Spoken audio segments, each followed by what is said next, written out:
ముందుగా ప్రధానంగా నేను మిమ్మల్ని అందరినీ కూడా హృదయపూర్వకంగా అభినందిస్తున్నాను.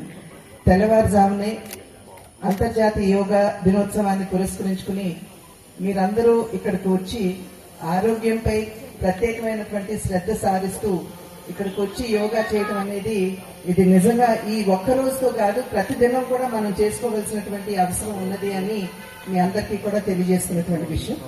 ఇందాక మాట్లాడుతున్నటువంటి సందర్భంలో ఆదిరెడ్డి వాసు గారు తెలియజేశారు, యోగా అన్నది ఏ విధంగా మనకి కేవలం శారీరకంగా మనం ఆరోగ్యంగా ఉండటం మాత్రమే కాకుండా మనస్సుని స్థిరపరచడానికి, అదేవిధంగా మనకి ఒక రకమైనటువంటి శాంతిని అందివ్వడానికి ఇది చాలా పనికొస్తుందని చెప్పి మనందరికీ తెలిసినటువంటి అంశం.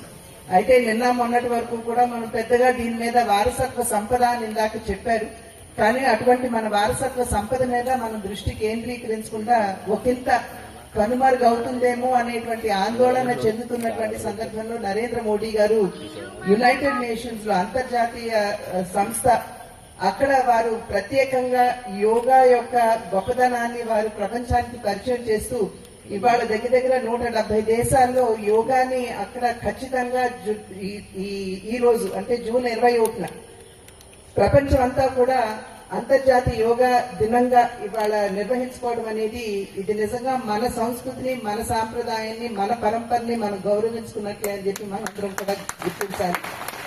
కనుక ఇదేదో ఒక్కరోజు అన్నట్లు కాకుండా దినచర్యగా మన దినచర్యలో భాగంగా దీన్ని మలుచుకుంటూ కనుక మనం ముందుకు వెళ్ళినట్లయితే ఖచ్చితంగా మనకు అన్ని విధాలా కూడా ఆరోగ్య ఆంధ్రప్రదేశ్ మాత్రమే కాకుండా ఆరోగ్య భారతదేశాన్ని మనం నిర్మించుకున్న వాళ్ళం అవుతాము.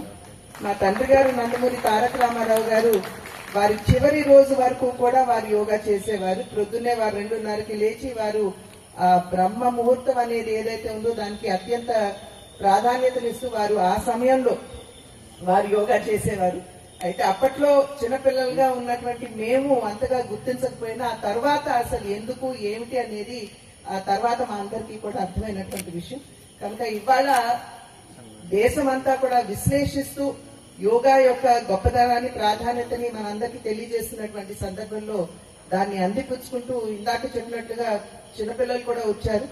అది చిన్న వయసు నుండే వారికి అలవాటు చేసినట్లయితే ఖచ్చితంగా ముందుకు వెళ్లి ఒక చక్కటి అంటే ఏదైతే ఈ ఆలోచనలు కొంచెం డైవర్షన్ ఇవి అవి ఉంటున్నాయో వాటి నుండి కూడా మన బిడ్డల్ని కాపాడుకున్న వాళ్ళం అవుతామని చెప్పి తెలియజేస్తూ మరి ఒక్కసారి మీ అందరికీ కూడా అంతర్జాతీయ యోగా దినోత్సవ శుభాకాంక్షలు తెలియజేసుకుంటూ నమస్కారం.